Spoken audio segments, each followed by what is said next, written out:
어머니, 정말 그만 좀 하세요. 미나의 목소리가 아파트 복도에 울려 퍼졌습니다.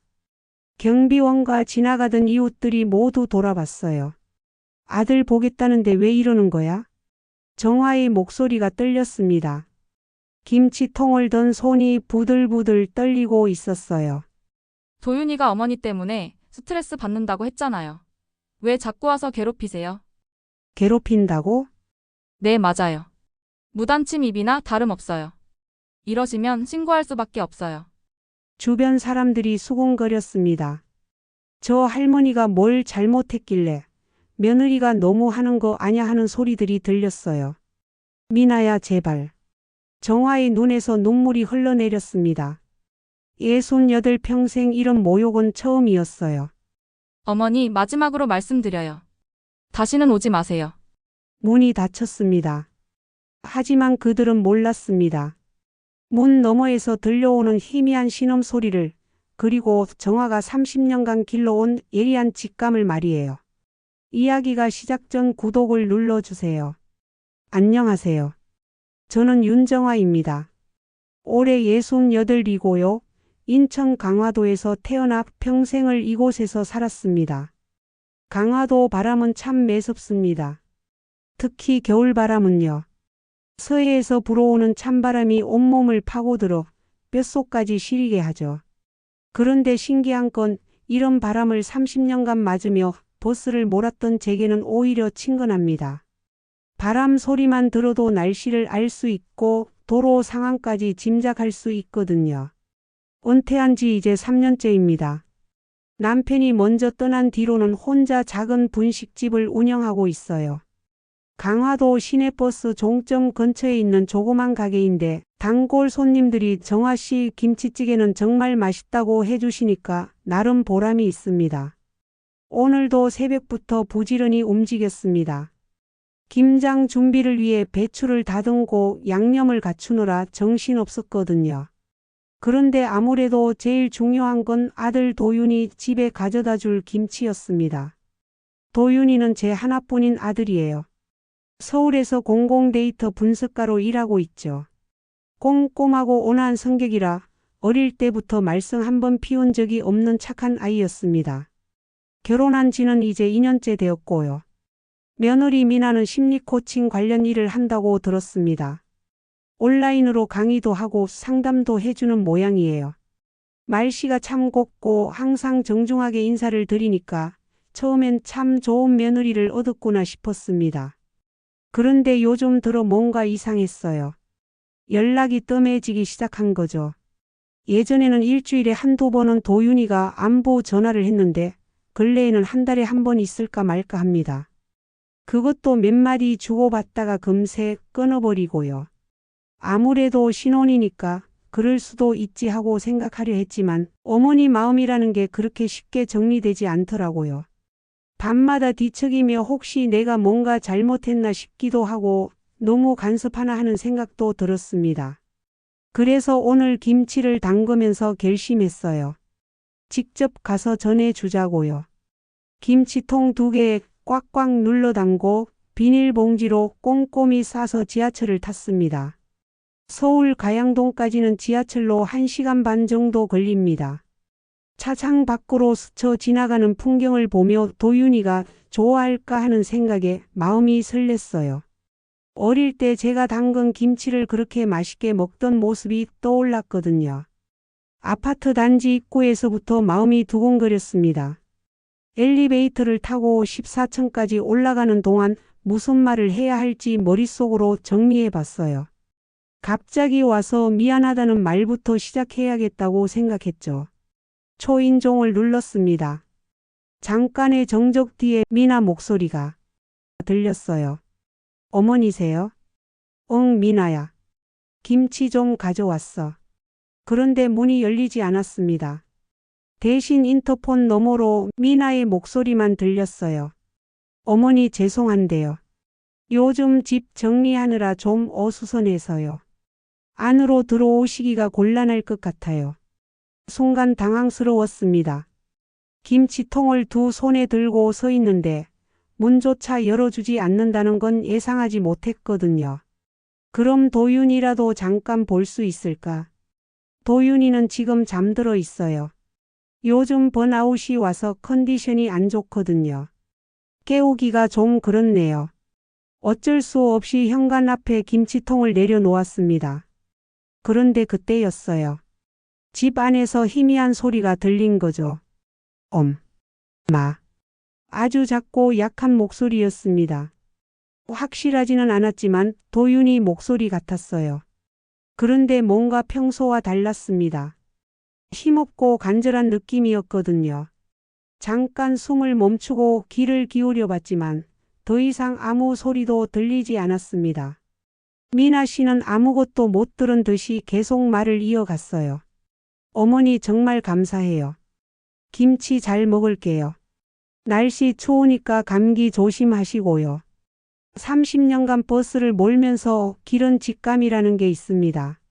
승객들의 작은 변화도 놓치지 않고 도로 위의 위험한 신호도 미리 알아채는 그런 감각이요.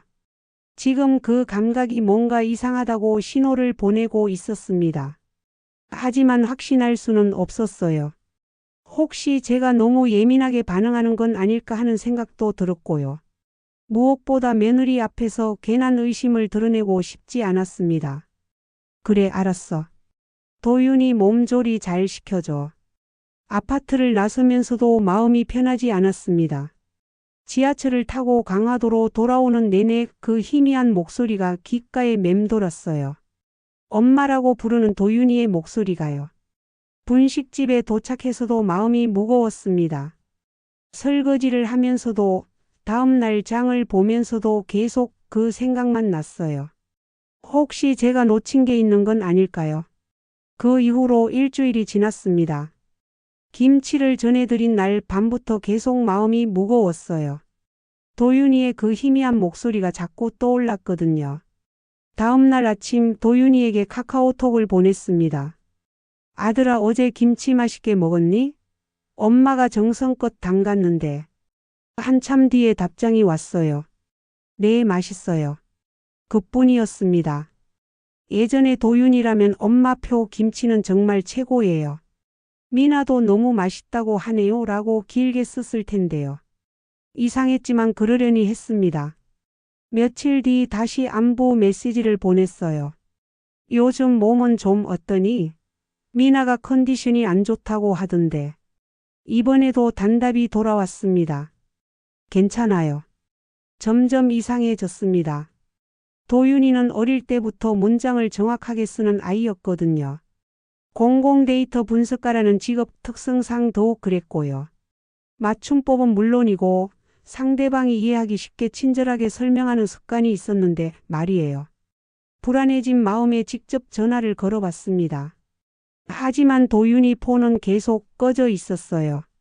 할 수 없이 미나에게 전화했습니다. 미나야, 나야. 도윤이 전화가 안 받아지네. 아, 어머니. 도윤이 요즘 디지털 디톡스 중이에요. 스마트폰을 아예 끄고 지내거든요.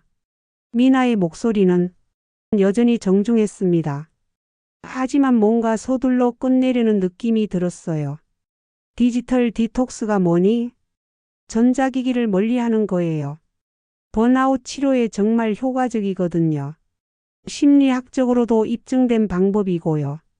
그럴듯하게 들렸지만 여전히 석연치 않았습니다. 그럼 언제까지 그럴 예정이니? 아직 정확히는 모르겠어요. 도윤이 상태를 봐가면서 조절해야죠. 어머니도 아시잖아요. 무리하면 안 된다고. 더 이상 묻기가 어려웠습니다. 혹시 제가 과보호하는 건 아닐까 하는 생각도 들었고요. 하지만 마음은 편하지 않았습니다. 그래서 결심했어요.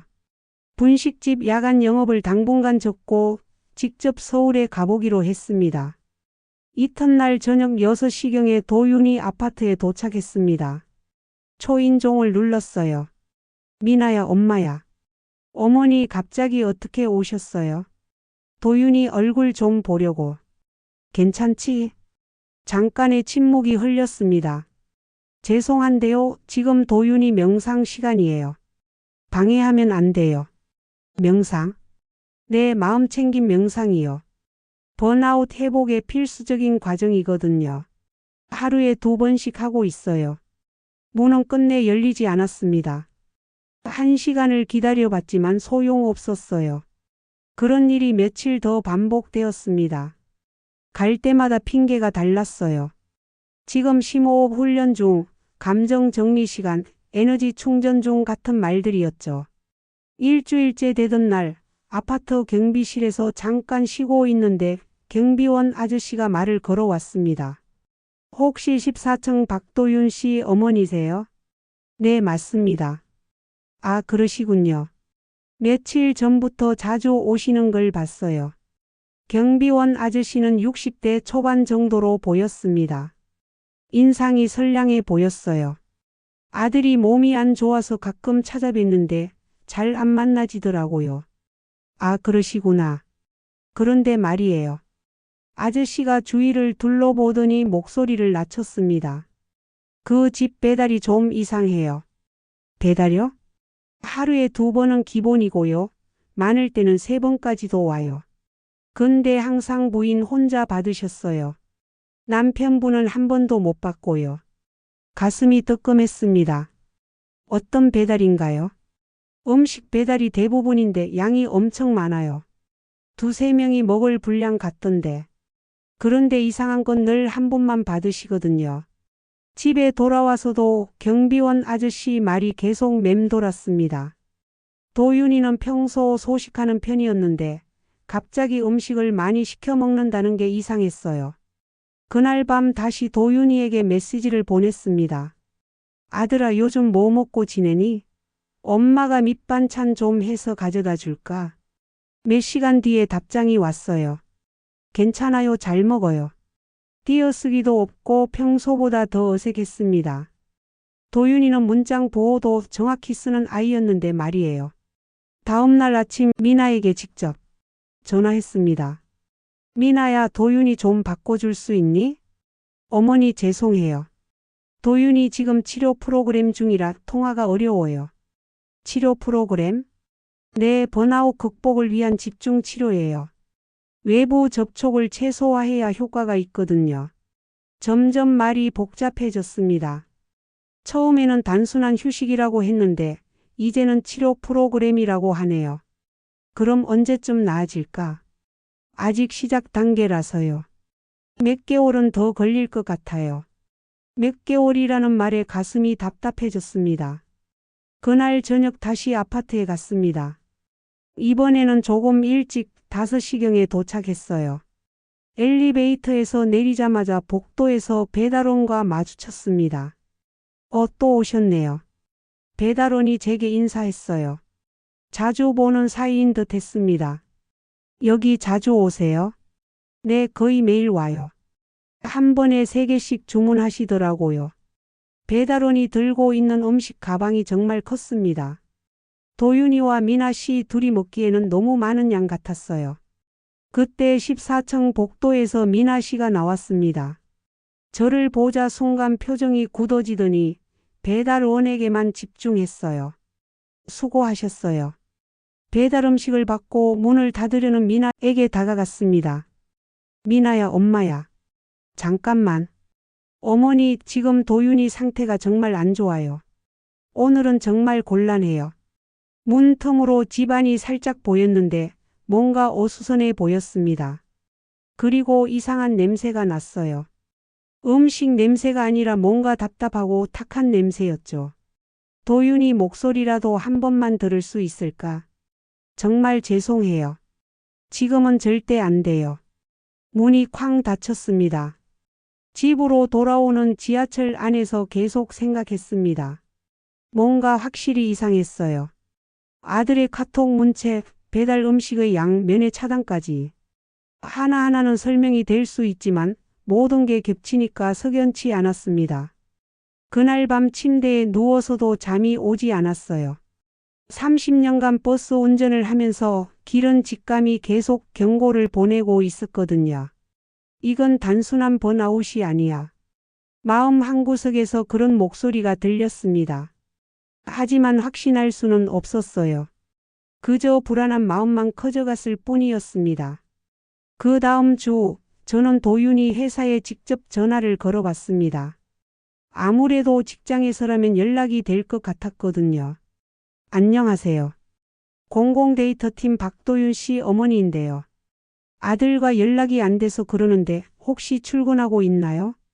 전화를 받은 직원분이 잠깐 당황하는 것 같았어요.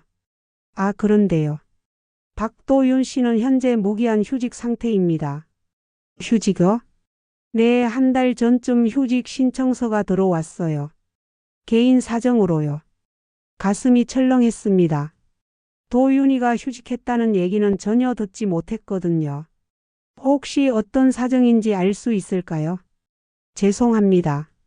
개인정보라서 자세히 말씀드리기 어렵고요. 다만 본인이 직접 신청한 건 아니고 대리인이 제출했다고 되어 있네요. 대리인이요? 네, 배우자분이 대신 처리하셨다고 나와 있습니다. 전화를 끊고 나서 한참을 멍하니 있었습니다. 도윤이가 회사를 그만뒀다는 것도 충격이었지만 미나가 대신 처리했다는 게 더 이상했어요. 도윤이는 자기 일은 스스로 처리하는 성격이었는데 말입니다. 그날 밤 미나에게 전화했습니다. 미나야, 도윤이 회사 휴직했다는 얘기 왜 안 해줬니? 잠깐의 침묵이 흘렀습니다. 아, 그게요. 도윤이가 스트레스를 너무 받아서 당분간 쉬기로 했어요. 어머니께 걱정 끼쳐드리기 싫어서 말씀 안 드렸는데. 그래도 이런 중요한 일은 미리 알려줘야 하는 거 아니니? 죄송해요. 다음부터는 꼭 말씀드릴게요. 여전히 정중한 말투였지만 뭔가 피하려는 느낌이 들었어요. 며칠 뒤 저는 인터넷으로 미나가 하는 일에 대해 찾아봤습니다. 심리 코칭이라는 게 정확히 뭔지 궁금했거든요. 검색해보니 미나 이름으로 된 웹사이트가 나왔어요. 마음건강 코칭센터라는 이름이었습니다. 홈페이지를 자세히 살펴보니 여러 메뉴가 있었는데 그중에 파트너 건강 코칭이라는 탭이 눈에 띄었습니다. 클릭해서 들어가 보니 이런 내용이 적혀 있었어요. 현대인의 스트레스와 번아웃을 극복하기 위한 전문적인 생활관리 프로그램입니다. 식단 관리, 수면 패턴 조절, 디지털 디톡스를 통해 몸과 마음의 균형을 찾아드립니다. 표면적으로는 그럴듯해 보였지만 자세히 읽어보니 뭔가 이상했어요. 집중적 관리, 외부 요인 차단, 전문가 주도 식단 같은 표현들이 계속 나왔거든요. 특히 식단 관리 부분이 신경 쓰였습니다. 고칼로리 영양식을 통한 체력 회복이라고 되어 있었는데 도윤이는 원래 적게 먹는 편이었거든요. 그런데 경비원 아저씨 말로는 배달 음식을 엄청 많이 시킨다고 했고요. 더 찾아보니 미나가 올린 블로그 글도 몇 개 있었어요. 그중 하나는 의존적 관계의 건강한 형성이라는 제목이었습니다. 파트너와의 건강한 의존 관계는 서로에 대한 완전한 신뢰에서 시작됩니다. 외부의 간섭이나 잡음을 차단하고 두 사람만의 안전한 공간을 만드는 것이 중요합니다. 읽으면서 등골이 서늘해졌습니다. 이게 정말 건강한 관계에 대한 조언일까요? 다음 날 저는 다시 도윤이 아파트에 갔습니다. 이번에는 오전 10시경에 도착했어요. 혹시나 해서 다른 시간대에 가보려고 했거든요. 초인종을 눌렀더니 역시 미나가 나왔습니다. 어머니, 오늘은 왜 이렇게 일찍 오셨어요? 도윤이 좀 보려고. 괜찮지? 죄송한데요. 지금 도윤이 치료 세션 중이에요. 방해하면 안 돼요. 치료 세션이 뭐니? 제가 전문적으로 진행하는 심리 회복 프로그램이에요. 하루에 3번씩 하고 있거든요. 하루에 3번씩이라니, 그럼 도윤이는 언제 자유시간이 있는 거니?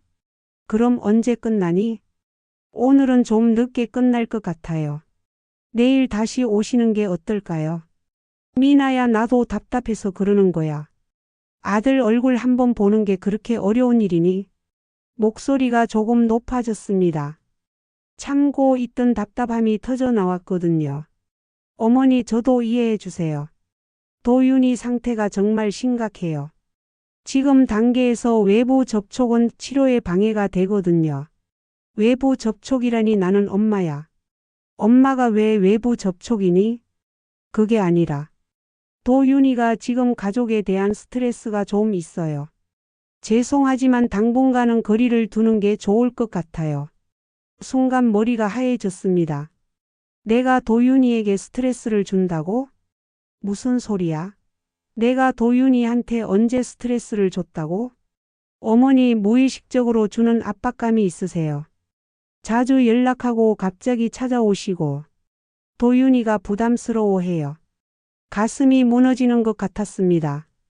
정말 제가 아들에게 짐이 되는 걸까요? 그럼 도윤이가 직접 그렇게 말했다는 거니? 네, 상담 중에 솔직하게 털어놨어요. 어머니 때문에 힘들다고요. 눈물이 핑 돌았습니다. 하지만 울 수는 없었어요. 미나 앞에서 약한 모습을 보이고 싶지 않았거든요. 알겠어. 그럼 당분간 안 올게. 집으로 돌아오는 길이 너무 멀게 느껴졌습니다. 지하철에 앉아서도 계속 미나 말이 맴돌았어요. 정말 제가 도윤이에게 부담이었을까요? 분식집에 도착해서 혼자 앉아 있는데 단골 손님 할머니 한 분이 들어오셨어요. 정아야, 오늘 왜 이렇게 기운이 없어 보이니? 그냥 아들 일로 좀 복잡해서요. 아이고, 뭔 일이야? 할머니께 대략적인 상황을 말씀드렸더니 고개를 저으시더라고요. 그거 이상하다. 아들이 엄마를 그렇게 멀리할 리가 없어. 뭔가 다른 이유가 있을 거야. 하지만 며느리가 전문가잖아요. 심리 상담하는 사람이고 그렇다고 해서 다 맞는 건 아니야. 정화야, 내가 30년 동안 버스 몰면서 기른 그 눈썰미를 믿어봐. 할머니 말을 듣고 나니 조금 마음이 정리됐습니다. 그래요, 저는 30년간 수많은 사람들을 봐왔습니다. 사람의 미묘한 변화를 알아차리는 감각이 있어요. 그날 밤 저는 노트 한 권을 꺼내 들었습니다. 버스 운전할 때 쓰던 운행일지 습관이 남아 있어서 중요한 일들은 기록해 두곤 했거든요. 도윤이와 관련된 이상한 점들을 하나하나 적어보기 시작했습니다. 카톡 문체 변화 맞춤법과 띄어쓰기 틀림, 회사 휴직 미나가 대신 처리, 면회 차단 항상 치료 중이라는 핑계, 배달 음식 과다 주문 혼자 받음, 집안 냄새 뭔가 탁하고 답답함. 적고 나니 패턴이 보였습니다. 하나하나는 설명이 될 수 있지만 모든 게 미나를 중심으로 돌아가고 있었어요. 마지막에 이렇게 썼습니다. 며느리의 말, 도윤이가 엄마 때문에 스트레스 받는다고 함. 하지만 도윤이 목소리는 직접 듣지 못함. 노트를 덮으면서 확신이 들었습니다. 뭔가 잘못됐어. 미나가 전문가라고 해서 그럴듯한 말을 한다고 해서 다 진실은 아닐 거예요. 하지만 어떻게 해야 할지 막막했습니다. 증거도 없고 미나는 워낙 말을 잘하니까 누가 믿어줄까요? 그날 밤 잠자리에 들면서 생각했습니다. 저는 도윤이의 엄마예요. 세상에서 가장 소중한 아들을 지켜야 할 사람이고요. 그 누가 뭐라고 해도 포기할 수는 없습니다. 창밖으로 강화도의 차가운 바람 소리가 들렸습니다. 하지만 이상하게 그 바람 소리가 제게 힘을 주는 것 같았어요. 내일부터 다시 시작해야겠다는 생각이 들었습니다. 아들을 구하기 위해서라면 뭐든 할 수 있을 것 같았거든요. 그 다음 주 토요일 저는 특별한 것을 준비했습니다. 분식집에서 가장 인기 있는 메뉴인 낙지볶음 도시락이었어요. 도윤이가 어릴 때부터 좋아하던 음식이었거든요. 새벽부터 낙지를 손질하고 양념을 정성스럽게 만들었습니다. 낙지 다리를 하나하나 부드럽게 볶아내는 동안 도윤이 어린 시절이 떠올랐어요. 학교에서 돌아오면 엄마, 낙지 볶음 해줘라고 졸라대던 모습이 생생했습니다. 도시락통 3개에 나누어 담고 김치와 단무지까지 챙겼어요. 도윤이가 좋아하는 현미밥도 따로 준비했고요.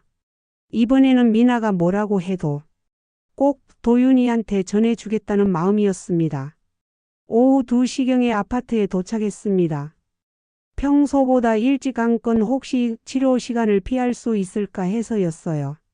엘리베이터를 타고 14층에 올라가는 동안 가슴이 두근거렸습니다. 이번에는 꼭 도윤이 얼굴을 봐야겠다는 생각뿐이었어요. 초인종을 눌렀습니다. 미나야, 엄마야. 도윤이가 좋아하는 낙지볶음 해서 왔어. 몇 초 뒤에 문이 열렸습니다. 미나가 나타났는데 평소와 달리 얼굴이 약간 붉어져 있었어요. 그리고 손에 일회용 장갑을 끼고 있었습니다. 어머니 갑자기 또 오셨네요. 응, 도윤이 입맛 없을 때 이거 먹으면 기운 날 거야. 직접 만들었어. 도시락통을 내밀었는데 미나의 반응이 이상했습니다. 장갑 낀 두 손가락으로만 용기 모서리를 살짝 집어 들더라고요. 마치 더러운 것을 만지는 것처럼요. 어머니 이거 향이 너무 세요. 향이 세다고? 내 집안의 냄새가 배어요. 도윤이가 지금 후각이 예민한 상태라서 자극적인 음식은 좀. 순간 기가 막혔습니다. 제가 정성껏 만든 음식을 그런 식으로 대하다니요. 그럼 도윤이한테 직접 물어볼게. 원하는지 안 원하는지. 안 돼요. 지금 도윤이 상태가. 그때 집 안에서 이상한 소리가 들렸습니다. 무거운 물체가 바닥에 끌리는 것 같은 마찰음이었어요. 그리고 낮은 신음 소리도 섞여 있었습니다. 저게 뭐야? 제가 한 발 앞으로 나서려고 하자 미나가 급하게 문을 가로막았습니다. 아무것도 아니에요. 그냥 TV 소리예요. 하지만 분명히 TV 소리가 아니었어요. 누군가 힘겹게 움직이는 소리 같았거든요. 미나야, 도윤이 괜찮은 거지? 뭔가 이상한 소리가. 정말 아무것도 아니에요. 어머니, 오늘은 정말 곤란해요. 제가 목을 쭉 빼고 집안을 보려고 하는 순간 미나가 갑자기 문을 쾅 닫아버렸습니다. 미나야, 잠깐만. 문을 두드려 봤지만 아무 대답이 없었어요. 도시락은 그대로 문 앞에 놓여져 있었고요. 한참을 기다려봤지만 소용없었습니다. 나중에는 인터폰도 꺼진 것 같았어요. 아무리 눌러도 반응이 없었거든요. 할 수 없이 집으로 돌아왔습니다. 지하철에서 내내 그 마찰음과 신음 소리가 머릿속에서 맴돌았어요. 분명히 이상한 일이 벌어지고 있었습니다. 다음 날 다시 갔습니다. 이번에는 도시락 대신 간단한 과일만 들고 갔어요. 혹시 음식 냄새 때문이었나 싶어서요. 하지만 초인종을 아무리 눌러도 반응이 없었습니다. 분명 집에 있을 텐데 왜 나오지 않는 걸까요? 1시간을 기다린 뒤에야 미나가 나타났습니다. 그런데 문을 조금만 열고 얼굴만 내밀더라고요. 어머니, 어제 말씀드렸잖아요. 당분간 오시면 안 된다고요. 미나야, 나는 그냥 도윤이 안부나 물어보려고. 지금은 정말 안 돼요. 치료가 중요한 시기거든요. 그럼 언제 볼 수 있는 거야? 모르겠어요. 1달? 2달? 아니면 더 걸릴 수도 있고요. 1달이나 2달이라니요. 제가 아들을 그렇게 오래 못 본다는 게 말이 되나요? 미나야, 너무 하는 거 아니니?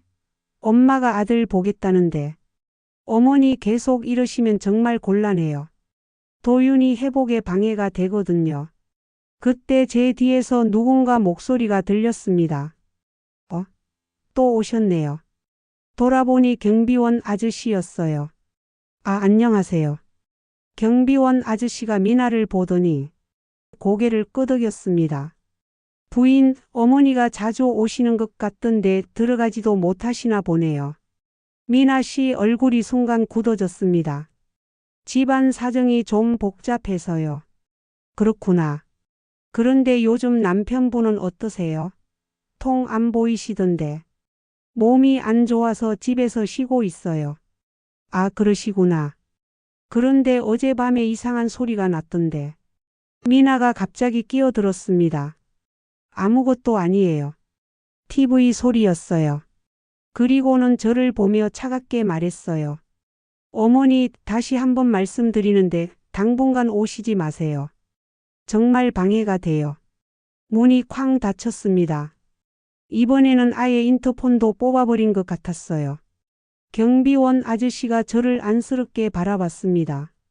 어머니, 뭔가 이상하긴 해요. 며느리가 너무 차갑네요. 아저씨도 그렇게 생각하세요? 네, 보통 며느리가 시어머니를 그렇게 대하지는 않죠. 집으로 돌아오는 길에 마음이 너무 무거웠습니다. 지하철 안에서 주변 사람들 시선이 신경 쓰였어요. 혹시 제가 이상한 사람으로 보이는 건 아닐까 하는 생각이 들었거든요. 분식집에 도착해서도 일이 손에 잡히지 않았습니다. 손님들이 와도 평소처럼 친절하게 대하기 어려웠어요. 그날 저녁 문을 닫고 혼자 홀에 앉아 있었습니다. 테이블 하나에 의자 2개가 마주 보고 있었는데 빈 의자 하나가 유독 눈에 들어왔어요. 그 의자를 보고 있으니 갑자기 눈물이 나왔습니다. 68살이 되도록 이렇게 무력한 느낌은 처음이었어요. 문득 버스 기사 시절이 떠올랐습니다. 어느 날 교통사고 현장을 지나가는데 한 승객이 울고 있더라고요. 가족이 사고를 당했다는 소식을 들었다면서요. 그때 저는 그 승객에게 이렇게 말했습니다. 괜찮아요. 힘내세요. 포기하면 안 돼요. 그런데 지금 저는 어떤가요? 포기하고 있는 건 아닌가요? 아니에요.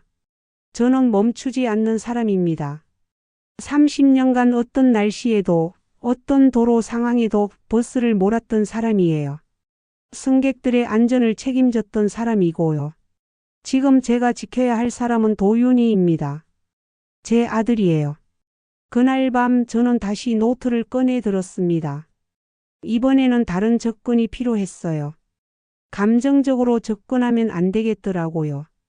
버스 운전할 때 사용하던 운행일지 방식으로 체계적으로 정리해 보기로 했습니다.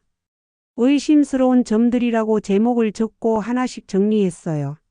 면회 차단 항상 치료 중이라는 핑계, 카톡 문체 변화, 평소와 다른 맞춤법 띄어쓰기, 배달 음식 과다 경비원 정원, 집안 소리 마찰음과 신음, 회사 휴직 미나가 대신 처리, 도어락 변경 더 이상 접근 불가. 적고 보니 확실해졌습니다. 이건 단순한 번아웃이 아니에요. 뭔가 심각한 일이 벌어지고 있습니다. 노트를 덮으면서 다짐했어요. 내일부터 다른 방법을 써보겠다고요. 더 이상 감정에 휘둘리지 않고 증거를 모으겠다고요. 창밖으로 강화도 바람 소리가 들렸습니다. 하지만 이번에는 그 바람이 제게 힘을 주는 것 같았어요. 포기하지 않겠다는 다짐을 더욱 단단하게 만들어주는 것 같았거든요. 저는 윤정화입니다. 30년간 수많은 승객을 안전하게 목적지까지 데려다 준 사람이에요. 이번에는 제 아들을 구해내겠습니다. 어떤 방법을 써서라도요.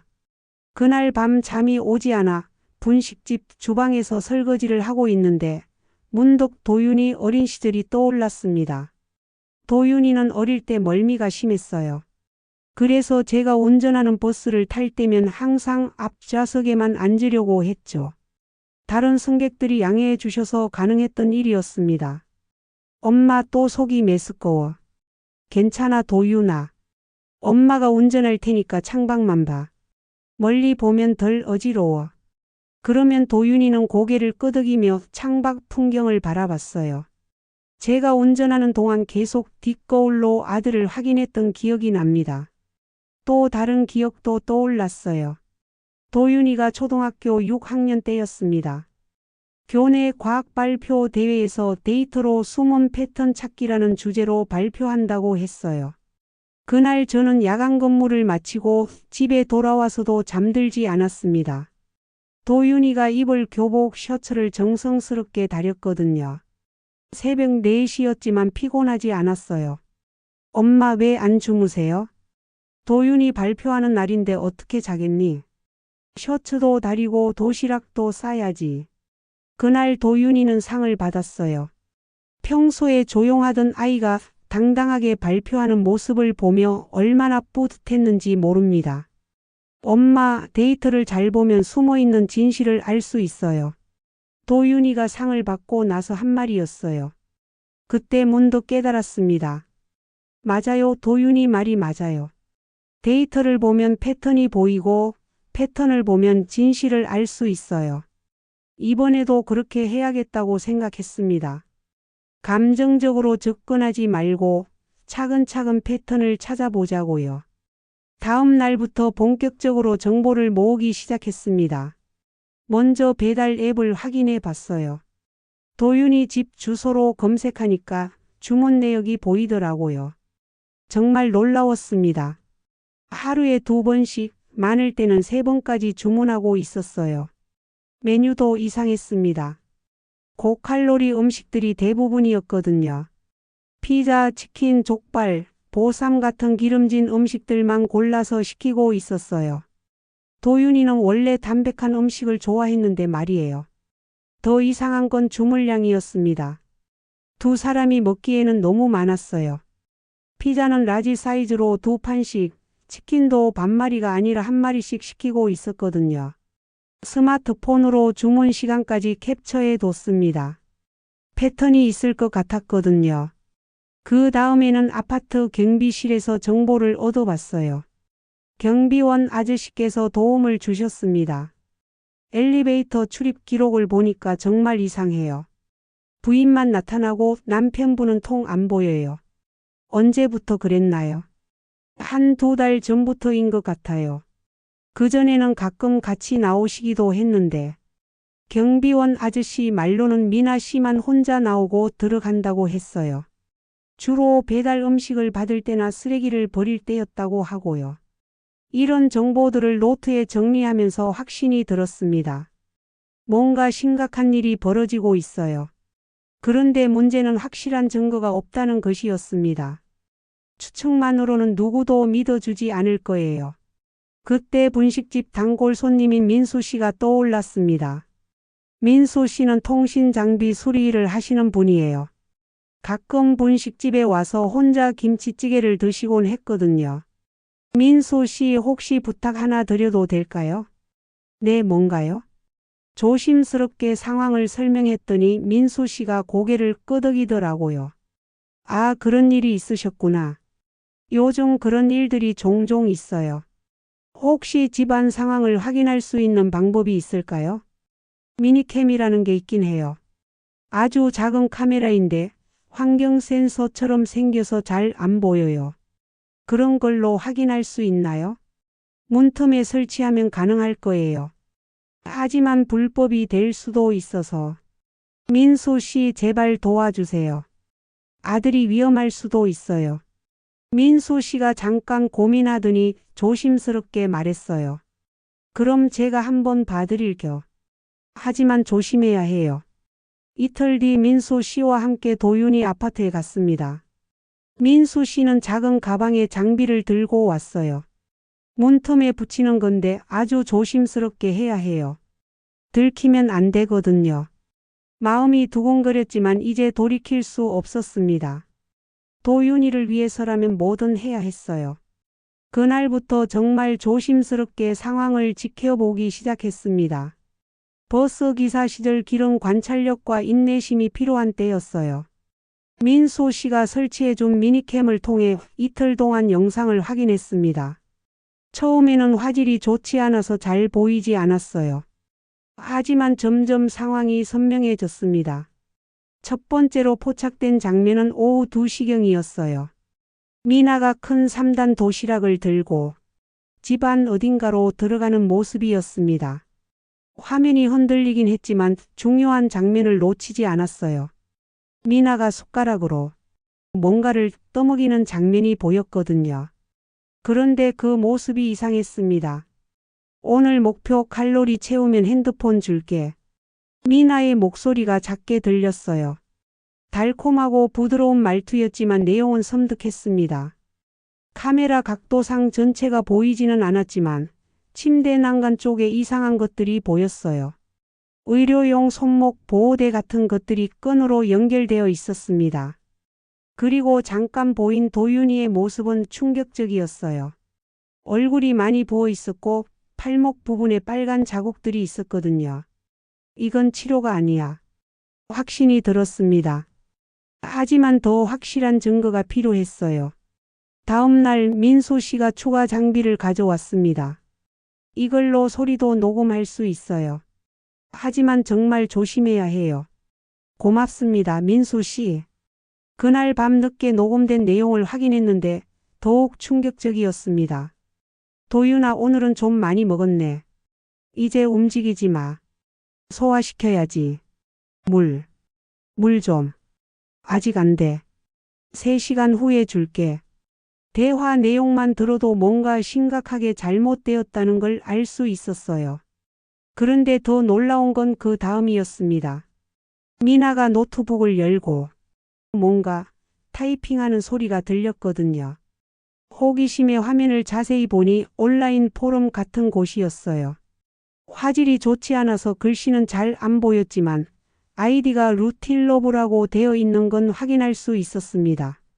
며칠 뒤 저는 그 포럼을 찾아서 들어가 봤어요. 검색해보니 파트너 관리 노하우라는 섹션이 있더라고요. 루틸러브라는 아이디로 올라온 글들을 보고 경악했습니다. 움직임이 줄어들수록 저항이 사라진다. 칼로리 조절로 체력을 관리하면 의존도가 높아진다. 친절한 말투가 가장 강력한 리모컨이다. 화내지 말고 달콤하게 조련해야 한다. 가족과의 접촉을 차단하는 것이 첫 번째 단계다. 외부 개입을 막아야 한다. 이런 글들이 수십 개나 올라와 있었어요. 댓글들도 끔찍했습니다. 비슷한 상황의 사람들이 서로 조언을 주고받고 있었거든요. 사랑이라는 이름으로 포장된 학대 매뉴얼이었습니다. 손이 덜덜 떨렸지만 스크린샷을 찍어서 저장했어요. 이것도 중요한 증거가 될 테니까요. 하지만 결정적인 증거가 하나 더 필요했습니다. 도윤이 목소리를 직접 녹음하는 거였어요. 다음 날 새벽 조용히 아파트에 갔습니다. 민수 씨가 설치해준 장비로 문 너머 상황을 확인해 보니 미나가 잠든 것 같았어요. 문틈으로 아주 작은 목소리로 속삭였습니다. 도윤아, 엄마야. 잠깐의 정적이 흘렀어요.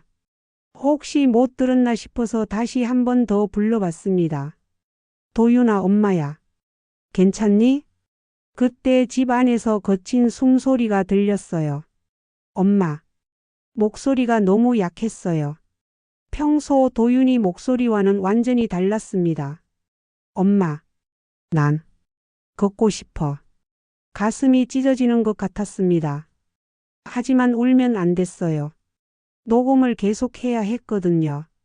도윤아, 엄마가 구해줄게. 조금만 참아. 엄마. 도와줘. 나 못 일어나. 목소리가 점점 작아졌어요. 아마 힘이 없는 것 같았습니다. 녹음을 멈추고 급히 집으로 돌아왔습니다. 더 이상 기다릴 수 없었어요. 그날 오전 모든 증거를 정리해서 가방에 넣었습니다. 미니캠 영상, 포럼 스크린샷, 배달앱 주문 내역, 그리고 도윤이 목소리 녹음까지요. 지구대가 아니라 형사과로 직접 갔습니다. 이런 사건은 전문적으로 다뤄야 할 것 같았거든요. 학대와 감금 혐의로 신고하러 왔습니다. 접수 담당 형사가 처음에는 의아해했어요. 하지만 증거들을 보여주자 표정이 심각해졌습니다. 이건 정말 심각한 사안이네요. 영상을 보던 형사가 고개를 저었어요. 부종 상태도 심하고 움직임도 부자연스럽네요. 의료진 동행해서 긴급히 들어가 봐야겠습니다. 정말 그럴 수 있나요? 내 생명에 위험이 있다고 판단되면 영장 없이도 긴급 진입 가능합니다. 드디어 희망이 보였어요. 너무 오래 기다렸습니다. 언제 가능한가요? 지금 당장 팀을 꾸려서 출동하겠습니다. 어머니도 함께 가셔야 해요. 1시간 뒤 경찰차 2대와 구급차 1대가 도윤이 아파트 앞에 도착했습니다. 사회복지사도 함께 왔어요. 엘리베이터를 타고 올라가는 동안 가슴이 두근거렸습니다. 드디어 도윤이를 구할 수 있을 거라는 기대감과 그동안 얼마나 고생했을까 하는 걱정이 동시에 몰려왔어요. 14층에 도착하자 형사들이 문을 두드렸습니다. 경찰입니다. 문 열어주세요. 잠깐의 정적 뒤에 미나 목소리가 들렸어요. 무슨 일이세요? 신고가 들어와서 확인차 왔습니다. 협조해 주세요. 지금 남편이 아픈데. 그래서 의료진도 함께 왔습니다. 문 열어주세요. 더 이상 피할 수 없다는 걸 안 것인지 미나가 문을 열었어요. 그런데 그 순간 미나 씨와 눈이 마주쳤습니다. 그 눈빛을 평생 잊을 수 없을 것 같아요. 차가우면서도 당황스러워하는 표정이었거든요. 어머니가 신고하신 건가요? 형사가 제지했지만 미나는 계속 저를 노려봤어요. 어머니 이러시면 안 되죠. 가족 일인데. 하지만 이미 늦었어요. 경찰과 의료진이 집 안으로 들어가기 시작했거든요. 드디어 진실이 밝혀질 순간이었습니다. 경찰과 의료진이 집 안으로 들어가자 미나가 급하게 막아섰습니다. 잠깐만요, 영장이 있나요? 무단 침입 아닌가요? 형사가 차분하게 대답했습니다. 생명 위험이 있다고 판단되어 긴급 진입합니다. 협조해 주세요. 거실로 들어가자마자 모든 게 드러났습니다. 곳곳에 대용량 배달 용기들이 쌓여 있었고 벽에는 칼로리 계산표가 붙어 있었어요. 심지어 체중 기록표까지 있었습니다. 이게 뭡니까? 형사가 칼로리 라벨을 가리키며 물었어요. 그냥 건강관리 차트예요. 미나의 목소리가 떨렸습니다. 의료진이 안쪽 방으로 들어가자 저도 따라갔어요. 그리고 도윤이를 봤습니다. 말이 나오지 않았어요. 제가 아는 도윤이가 아니었거든요. 얼굴과 팔다리가 심하게 부어 있었고 침대에서 일어나지도 못하는 상태였습니다. 손목과 발목에는 의료용이라고 하는 보호대가 채워져 있었어요. 도윤아. 제 목소리를 듣고 도윤이가 고개를 돌렸습니다. 눈에 눈물이 고였어요. 엄마. 의료진이 재빨리 상태를 확인하기 시작했습니다. 혈압이 높고 부종이 심각합니다. 욕창 위험도 있고요. 즉시 병원으로 이송해야 합니다. 그때 미나가 소리쳤어요. 내가 없으면 저 사람은 못 살아요. 제가 다 보살펴 드렸는데 왜 이래요? 형사가 단호하게 말했습니다. 그건 보살핌이 아니라 통제입니다. 사랑도 아니고요. 미나 얼굴이 창백해졌어요. 더 이상 변명할 수 없다는 걸 안 것 같았습니다. 구급차가 도착했고 도윤이를 들것에 옮겼습니다. 저도 함께 응급실로 갔어요. 병원에서 정밀 검사를 받은 결과 상태는 심각했지만 회복 가능하다고 했습니다. 체중 증가와 부종이 심하지만 인지 기능은 온전합니다. 재활 치료를 받으면 충분히 회복될 수 있어요. 의사 선생님 말에 안도했습니다. 도윤이는 재활의학과로 전원되었어요. 본격적인 치료가 시작되었습니다. 처음 며칠은 정말 힘들었어요. 도윤이가 혼자서는 일어나지도 못했거든요. 하지만 점점 나아졌습니다. 엄마 미안해요. 제가 너무 약했어요. 무슨 소리야 도윤아. 엄마가 미안하지. 더 빨리 알아차렸어야 하는데. 그런데 이상한 건 제 마음이었어요. 예전처럼 자책하지 않았거든요. 대신 체계적으로 도윤이 회복을 도왔습니다. 버스 기사 시절 안전교육을 받을 때처럼 체크리스트를 만들었어요. 섭식 관리, 욕창 예방을 위한 체위 변경, 소량 다해 식사 등을 정리해서 의료진과 상의했습니다. 어머니가 정말 세심하시네요. 환자 회복에 큰 도움이 될 것 같아요. 간병사분이 감탄하며 말씀해 주셨어요. 한 달 뒤 도윤이는 지팡이를 짚고 걸을 수 있게 되었습니다.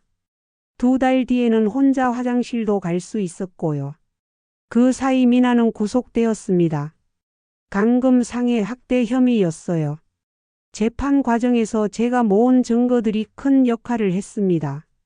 포럼 글들, 미니캠 영상, 음성 파일, 배달 패턴, CCTV 시간표까지 모든 게 계획적 범행임을 입증했어요. 재판정에서 미나 씨를 다시 봤습니다. 처음 만났을 때의 정중하고 친절한 모습은 온데간데 없었어요. 피고인의 행위는 사랑이라는 이름으로 포장된 체계적 학대였습니다. 판사님이 엄중하게 말씀하셨어요.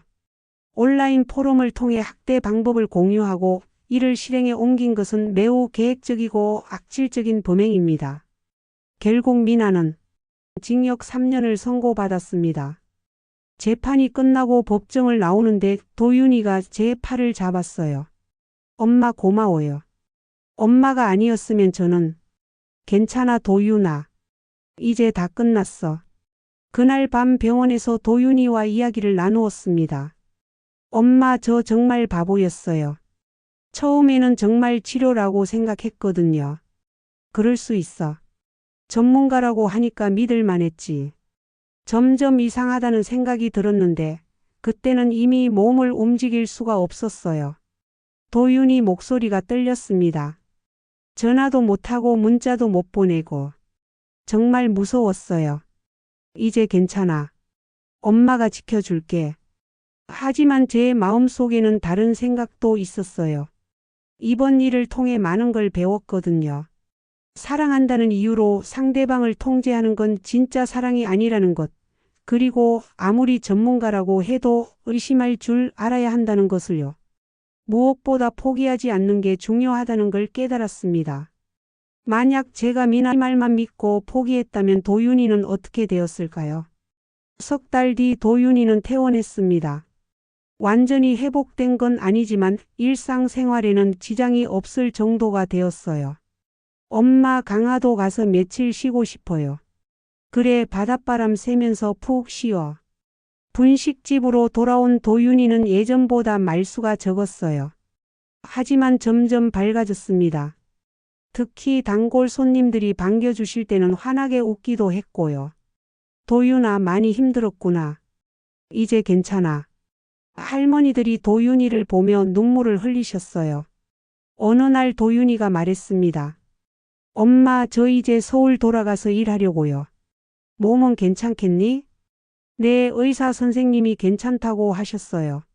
그리고 제가 겪은 일을 다른 사람들도 당하지 않도록 도움이 되는 일을 하고 싶어요. 무슨 일인데? 데이터 분석 기술로 학대나 감금 같은 범죄를 예방하는 시스템을 만들고 싶어요. 제 아들다운 생각이었어요. 자신이 겪은 아픔을 다른 사람들이 겪지 않도록 도움이 되고 싶다는 거잖아요. 좋은 생각이야. 엄마가 응원할게. 그날 밤 분식집을 정리하면서 생각했습니다. 정말 힘든 시간이었지만 결국 이겨냈어요. 포기하지 않았기 때문에 가능한 일이었습니다. 창밖으로 강화도 바람이 불어왔습니다. 이제는 그 바람이 무섭지 않았어요. 오히려 새로운 시작을 알리는 것 같았거든요. 제가 지켜낸 것은 단순히 아들만이 아니었어요.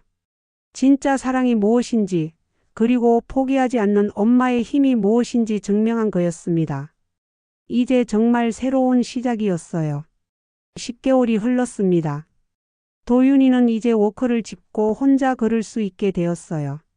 처음에는 병실 안에서 몇 걸음이 전부였는데 지금은 병원 복도를 한 바퀴 돌 수 있을 정도로 회복되었습니다. 오늘은 특별한 날이었어요. 처음으로 실외 보행 훈련을 시작하는 날이었거든요. 도윤 씨 천천히 하세요. 무리하지 마시고요. 물리치료사 선생님이 옆에서 도와주셨어요. 도윤이는 조심스럽게 한 발씩 내디뎠습니다. 병원 뒤편 낮은 경사로를 천천히 걸어 내려가는 도윤이를 보며 가슴이 벅차올랐어요. 몇 달 전만 해도 침대에서 일어나지도 못했던 아들이 이제 자신의 발로 걷고 있다니요. 엄마 봐요. 제가 걷고 있어요. 도윤이 얼굴에 환한 미소가 번졌습니다. 그래 잘하고 있어. 눈물이 핑 돌았지만 참았어요. 도윤이 앞에서 울면 안 되겠다 싶었거든요. 한 주 뒤 도윤이가 좋은 소식을 전해왔습니다. 엄마 시민 데이터랩에서 프로젝트 제안이 왔어요. 무슨 프로젝트인데? 학대 탐지 시스템을 만드는 거예요. 제가 겪은 일을 데이터로 분석해서 비슷한 피해를 예방하자는 거죠.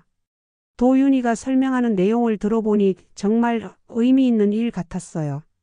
배달 패턴, 전기 사용량, 엘리베이터 이용 기록 같은 일상 데이터를 분석해서 고립이나 학대 상황을 미리 파악한다는 거였어요. 제가 겪었던 일들이 다른 데이터와 함께 분석되면 패턴이 보일 거예요. 그럼 더 빨리 발견할 수 있을 거고요. 도윤이 목소리에 확신이 느껴졌습니다. 자신의 아픈 경험을 의미 있는 일로 바꾸려는 의지가 보였어요. 좋은 일이야. 엄마도 뭔가 도움이 되고 싶어. 그래서 저도 결심했습니다. 분식집 운영 방식을 바꾸기로 했어요. 이제는 오전에만 영업을 합니다. 오후에는 문을 닫고 도윤이 병원 갈 때 함께 가거나 혼자만의 시간을 갖곤 해요. 분식집 한 코너에는 작은 벽보를 걸었습니다. 속도를 줄이면 보이는 사람들이라는 제목으로 가정학대 예방 안내문을 붙여뒀어요. 처음에는 단골 손님들이 의아해 하셨어요. 정아야, 이게 뭐야? 아, 그냥 혹시 필요한 분이 있을까 해서요. 자세히 설명하지는 않았지만 주변에 도움이 필요한 사람이 있다면 연락할 수 있는 번호들을 적어뒀습니다. 며칠 뒤에는 젊은 여성분이 그 안내문을 유심히 보고 계시더라고요. 혹시나 해서 말을 걸어봤습니다. 뭔가 도움이 필요하시면 언제든 말씀하세요. 그분이 고개를 끄덕이며 작은 목소리로 말씀하셨어요. 감사해요. 용기가 나면 연락해 볼게요. 그런 일들이 하나둘 생기면서 보람을 느꼈습니다.